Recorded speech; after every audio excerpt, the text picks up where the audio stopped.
Hi friends, please subscribe to Amravati Media and press the bell icon for more latest updates.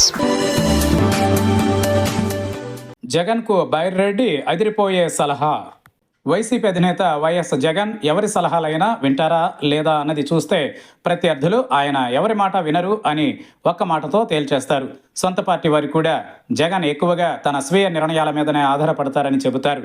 Jagan అన్ని ఆలోచించే నిర్ణయం తీసుకుంటారని, ఒకసారి కనుక ఆయన డెసిషన్ తీసుకున్నారా ఇక వెనక్కి తగ్గేది ఉండదని కూడా అంటారు. అయినా సరే పార్టీ వారు ఆయనకి ఎన్నో సూచనలు చేస్తూ ఉంటారు. వాటిని ఆయన కన్సిడర్ చేస్తారని చెప్పేవారు ఉన్నారు.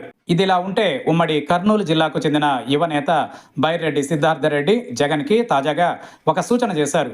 అది కూడా మీడియా ముఖంగానే ఆయన చేశారు. జగన్ సార్ ఆ పని చేయమాకండి అంటూనే ఆయన చెప్పాల్సింది చెప్పేశారు. వైసీపీ ఎప్పుడూ లేని విధంగా ఘోరమైన ఓటమితో ఉంది. 11 సీట్లకు పరిమితమై ఉంది. ఈ నేపథ్యంలో పార్టీ కోసం పనిచేసేవారు తగ్గిపోయారు. కూటమి కేసులు పెడుతుందనో, లేక తమ వ్యాపారాలు పోతాయనో, లేక తాము ఎందుకు ఎదురుపడి రోడ్లపైకి రావాలని ఆలోచించుకునో మొత్తానికి మెజారిటీ నేతలైతే ఈ రోజుకి ముఖం చాటేస్తున్నారు. వారంతా కూడా సీనియర్లుగా ఉన్నవారు ఉన్నారు.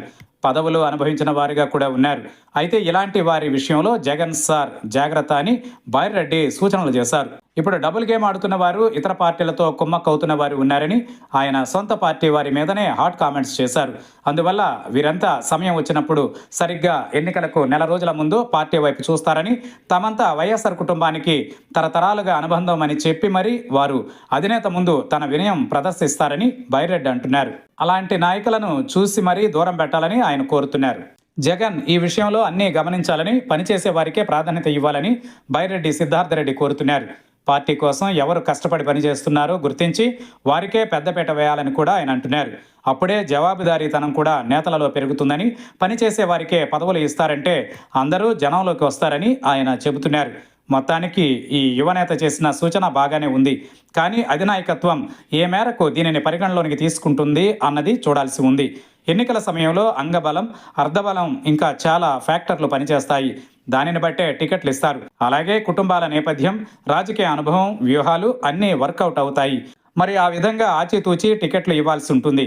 అయితే బైరెడ్డి చెప్పింది మాత్రం పార్టీ భవిష్యత్తు గురించే అని అంటున్నారు. చూడాలి మరి అధినాయకత్వం ఏ విధంగా నిర్ణయం తీసుకుంటుందో.